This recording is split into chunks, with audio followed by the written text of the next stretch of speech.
天上午，普吉在茶龙码头召开例行发布会，经中泰双方确认，凤凰号之前核定的人数出现变化，官方最新发布的遇难人数为41人，失联人数11人。今天已经是沉船事故发生的第4天，不少中国遇难者的家属都来到了普吉岛。红星新闻记者了解到，除了希望尽快见到亲人的遗体，家属还提出了希望医院方妥善保管遗体，事故有关方负责到底，并给予合理赔偿，以及尽快安排遗体运送回国等诉求。泰国总理巴育今天下午在茶龙码头举行发布会时表示，对于违规情况，一定要彻底追查责任，包括政府部门的工作是否到位，从业者是否遵照执行，不管是政府官员还是从业者都要追究责任，各方必须负起各自的责任，必须合作，否则还可能会发生错误，他们遭受巨大损失，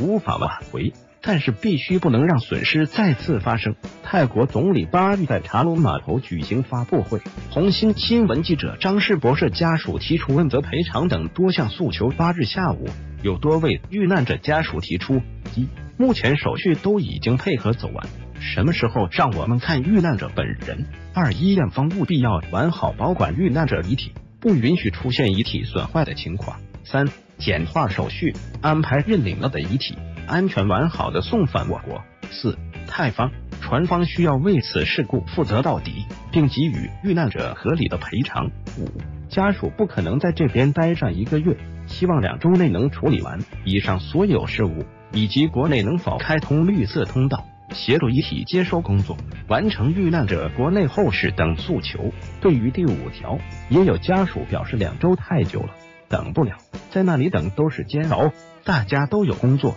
希望大使馆能大力协助我们，跟泰方协商简化手续，尽快领回遗体。一名广州遇难者的家属今天下午则对红星新闻表示，他的姐姐是第一批第6个被找到的，为什么这么早就救起来人依然没救活？是否是泰方医疗条件存在问题？为什么船上的工作人员都没事？为什么不紧急疏散，只是穿救生衣逃生？当天有危险预警，为什么还出海？以上都是他的疑问，但没有任何官方答案，有的一些解释也是模糊不清。对于上述几条诉求，这名广州遇难者家属对红星新闻表示，这些问题在昨天之前也遇到过，但今天再解决。今天下午，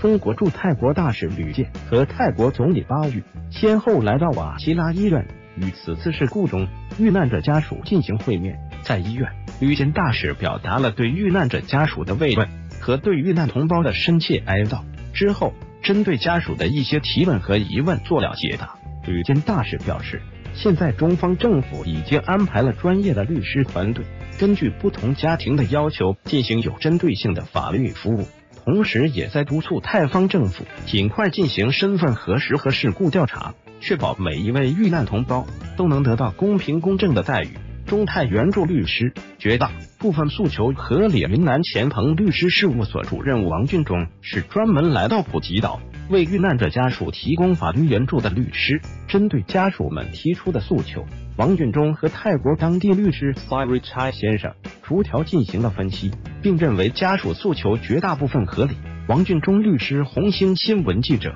张世博士王律师表示，其实家属对前3条诉求并不涉及法律范畴，比如要求有关方保管好遇难者遗体。对于我国公民在海外遇难，从人道主义角度讲，医院等机构是有义务保管好遇难者遗体的。而对于简化手续完好送回国，他则表示，这个是政府的问题，因为有些航空公司不承运遗体，这就涉及到政府安排特殊航班运回国，因为这些家属来自不同的地方，承运的地方也不同，这些并不是法律范畴下的内容。对于家属要求泰方、船方为事故负责到底，王俊忠表示，这是肯定的，必须要负责。他说，如果按照中国法律来确定，这是重大生产经营罪。而泰方律师 Sirichai 对红星新闻表示，根据泰国法律，船方也是必须负责的，而泰国政府在沉船事件中不负法律责任，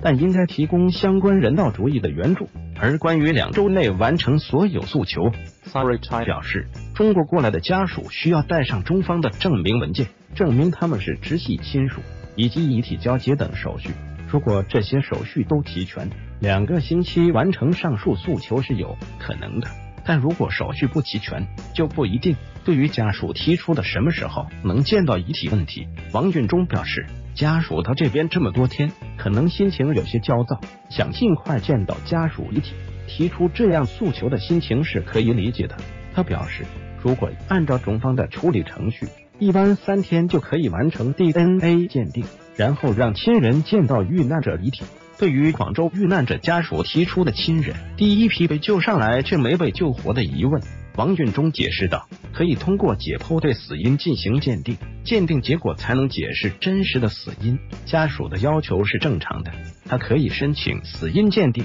红星新闻记者树蒋一进泰国普吉岛报道。